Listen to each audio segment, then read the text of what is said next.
Hey guys, Janine here, and this week I'm showing you how I created this light up enchanted fairy house cake.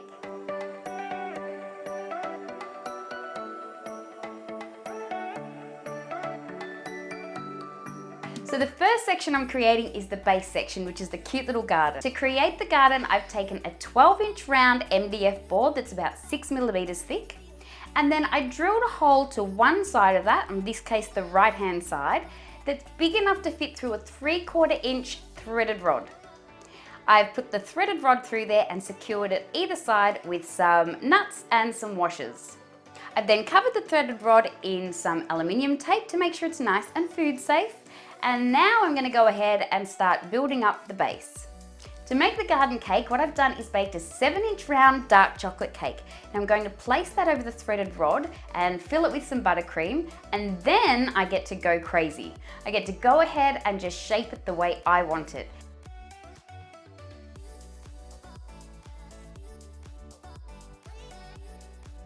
Now that I've cut the cake and carved it into the shape that I want it, I'm just going to give that a quick ganache coat, and you don't have to worry too much about this being perfect because it is going to be full of rocks and grass and all those pretty things.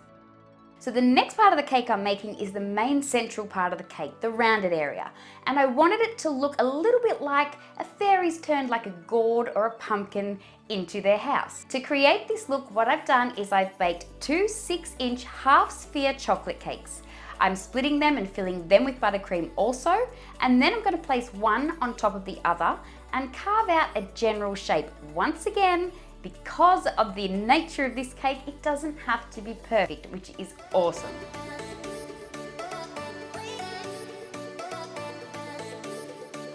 You also want to make sure that you make a little section for the door. I'm going to use a rounded cutter to just cut a section for the door, and little sections for windows if that's what you want.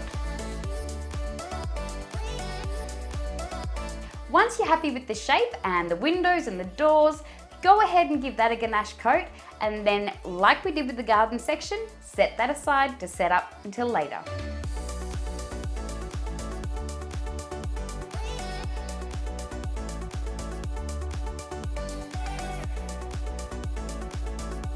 Now that I've finished the center section, the main section of the fairy house, I'm going to go on now and do the roof. Now I've decided that I'm going to make my roof out of Rice Krispie treats. If you'd like to know how I make my Rice Krispie treats, you'll find the recipe on my website at that'scakeable.com. To make the roof, I'm just going to take the Rice Krispies and sculpt it into a general shape of a roof. After I've finished giving it a general shape, I'm going to pop it aside into the freezer for a little while to set up. Then I'm going to bring it back and I'm going to start carving away at it until I'm happy with the size. And I'll also be making sure that I put it against the actual body of the house to make sure that it lines up and it looks right. Now that I've carved out the general shape of the roof that I'm happy with, I need to refine that shape and make it look like it's meant to fit the house. So to do that, what I'm going to do is to put the roof on the main body section of the house, and using a bit of modeling chocolate, I'm going to build out the roof line until I'm happy with how it looks. Once I've done that, because we have some roof lip hanging down now, I'm going to put the roof on a styrofoam dummy and then just use some ganache and give it a ganache coat so it's ready to cover later on.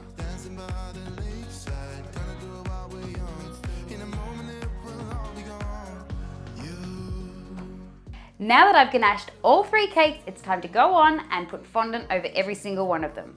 So I'm going to start with the first cake I ganached, which is the garden base cake.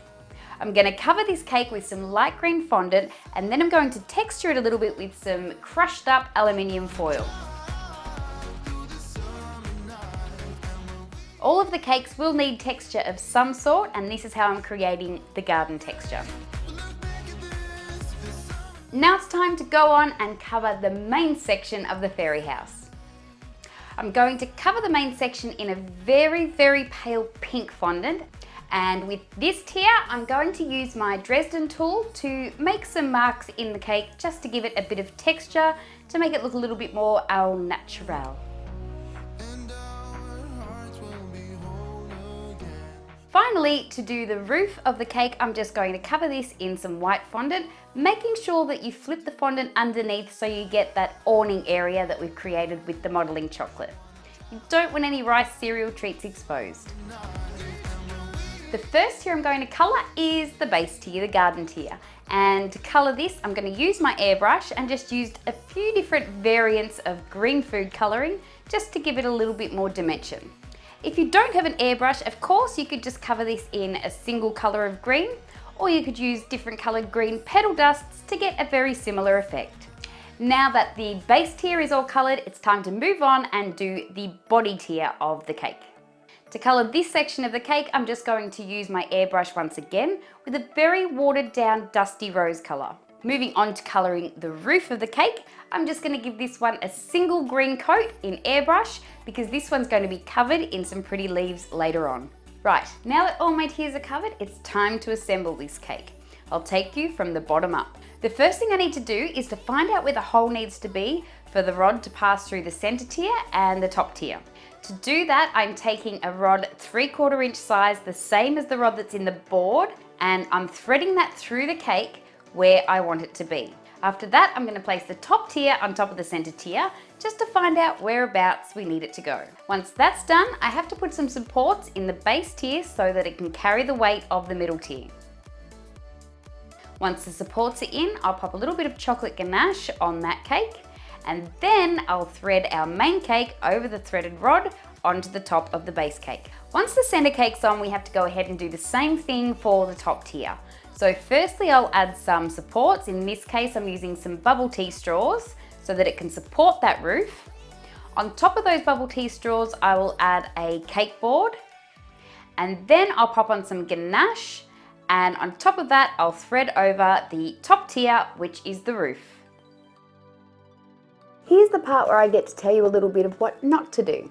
Okay, so the next part of putting this cake together was to bend the rod at the top because I need to attach another part of the house to that rod. That's why it was there in the first place, for added security. However, I decided to go ahead and try it off camera first, and she made a boo-boo. So don't just grab the rod and try to bend it with the pliers. Grab the rod with the pliers and use your hand to bend the rest of the rod. By trying to just yank at the rod and bend it, I ended up with these little cracks in my cake. It's okay, I'll be able to cover them up with some pretty little embellishments later on. However, learn from my mistakes.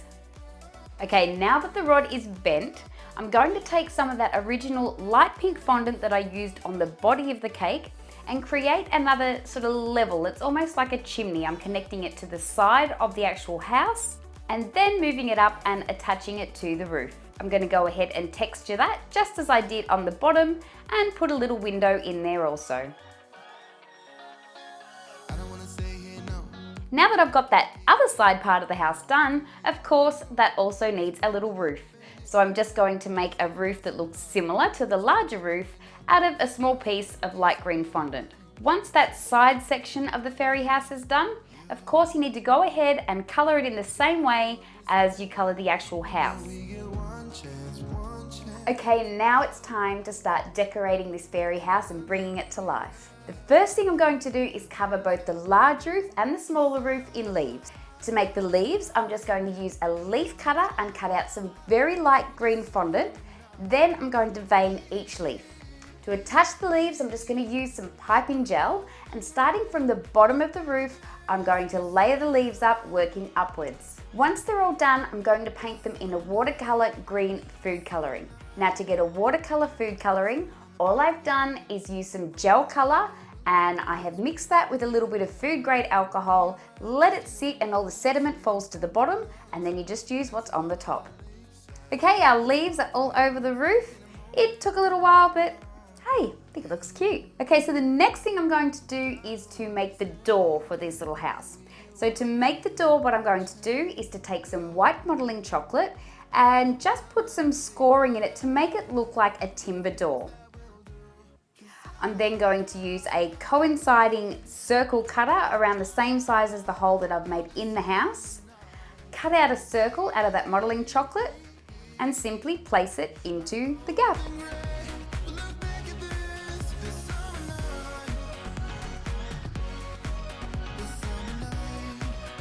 Once it's in position, I'm then going to take some brown airbrush color and paint that door to make it look a little bit more timber-like.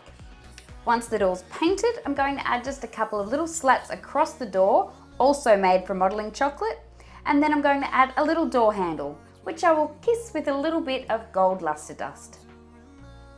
Okay, the door's in, so now it's time to make some stairs, some rocks, some foliage and flowers. To make the stairs, I've got a super simple way of doing it. It's just a matter of making different sized slabs of fondant that I'm going to use an impression mat to make look like cobblestones. I'll then place those pieces of fondant on top of each other leading up to the door and give them a little bit of a dust with some petal dust to give them some more dimension. For the foliage, I'm using a few different methods. I'm gonna make some freehand stuff and I'll use the tinfoil method that I use for the base tee also. To colour the foliage, I'm going to use a combination of some gel food colouring and maybe some dust just to give it some dimension.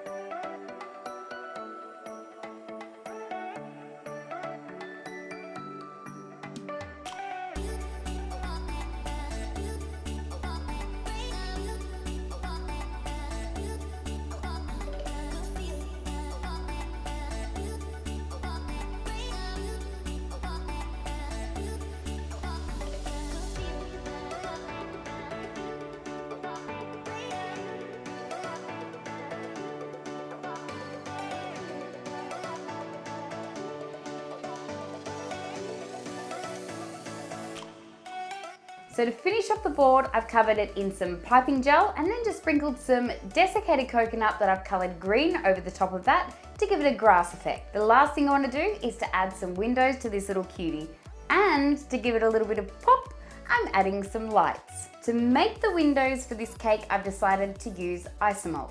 And this is how I made the molds for these windows. I measured the window, the top, bottom and sides. I took a disposable baking tray and then I just cut lengths out of the base of the baking tray. I folded one end over using a ruler and I'll use this flap to sort of secure the mold once it's cut. Then I cut those lengths into the widths that I have measured around the window. I secure those pieces of the baking tray that I've cut to a silicone mat using some blue tack, or you could use some plasticine, as long as it's non-toxic. Then I just pour my isomalt into my mold. I put that aside to set for a moment, which won't take too long, but in the meantime, what I'm going to do is take one of these cute little balloon lights and pop it inside the window cavity. Once the window is set and ready, I take it out of the mold and place it into the window.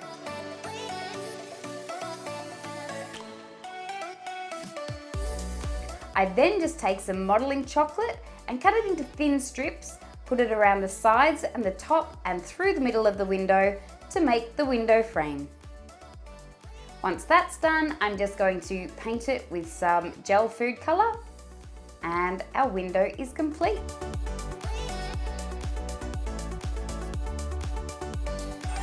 And that's it, that's how you make a light up fairy house cake.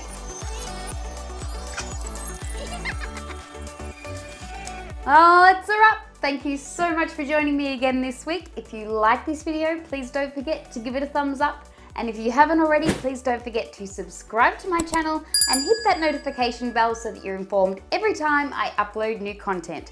You can also watch my other videos right here. Until I see you next time, don't forget, you know what to do. Go and get your cake on. Bye.